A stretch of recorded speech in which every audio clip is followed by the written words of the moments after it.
Assalamualaikum dan salam sejahtera. Saya Nurasha binti Syawi, nombor matrik 27660 daripada pelajar pengajian jarak jauh UUM. Ingin berkongsi sedikit mengenai pendedahan atau pendekatan tentang teori dalam pengurusan klasik yang diperkenalkan oleh Henry Fayol. Seterusnya kita pergi kepada latar belakang Henry Fayol. Siapa sebenarnya beliau? Okey, Henry Fayol ni dilahirkan pada tahun 1841. Beliau adalah seorang jurutera dalam industri perlombongan dekat Perancis. Beliau juga dilantik sebagai pegawai eksekutif disebabkan berjaya menyelamatkan dan memulihkan syarikat tersebut semasa dalam keadaan darurat. Jadi beliau juga dikenali sebagai bapa pengurusan moden atau bapa pengurusan saintifik yang dikenali sebagai Fayolisme. Seterusnya, Henry Fayol juga memperkenalkan elemen-elemen dalam pengurusan dan juga prinsip dalam pengurusan. Okey, pengurusan terdiri daripada perancangan, penyusunan, arahan, koordinasi dan juga kawalan. Manakala dari segi prinsip terdiri daripada skala chain, unity of command, unity of direction, division of labor, order, span of control. Secara amnya, pendekatan atau pengurusan yang digunakan oleh Henry Fayol bermaksud teori komunikasi yang digunakan oleh sesebuah organisasi. Organisasi di sini bermaksud satu unit sosial dalam satu unit sosial yang terdiri daripada pelbagai pihak yang bekerjasama antara satu sama lain untuk mencapai matlamat dalam sesebuah organisasi. Komunikasi organisasi pula satu proses dalam pertukaran maklumat antara orang-orang dalam organisasi. Teori pengurusan ini memberi tumpuan kepada definisi struktur yang diperlukan oleh organisasi untuk capai kecekapan atau produktiviti dalam sesebuah organisasi. Pengembangan teori komunikasi organisasi dapat membina sistem rantai arahan yang tersusun, membantu organisasi mencapai objektif dengan mempengaruhi pekerja berubah kelakuan, minat dan juga kerjasama dalam sesebuah organisasi. Selain itu, adakah teori tersebut relevan dalam bidang komunikasi?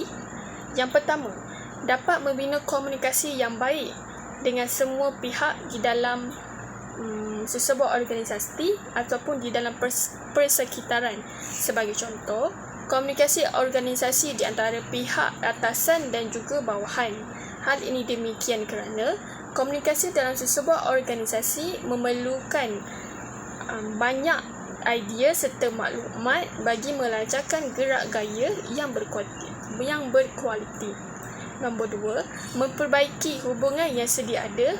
Sebagai contoh, kesilapan yang paling asas dan apabila kita menyampaikan mesej yang tidak difahami dengan jelas. Dan yang terakhir, mewujudkan pengaruh maklumat dalam persekitaran, khususnya proses perkongsian maklumat dan corak jalinan hubungan antara ataupun interaksi antara kerja pada pelbagai peringkat kerja dalam sesebuah organisasi.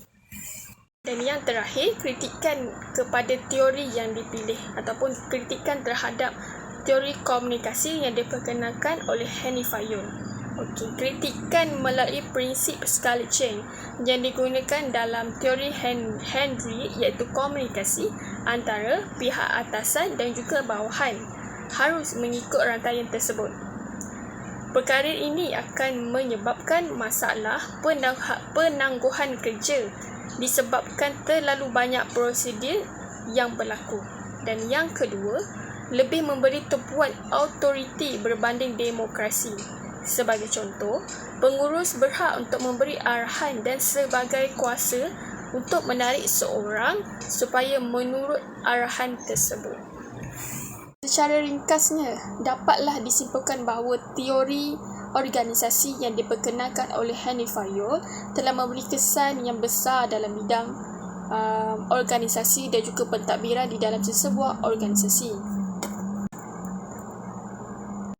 Objektif utama teori teori ini adalah untuk mencapai kecekapan atau efisien dalam kerja di sesebuah organisasi.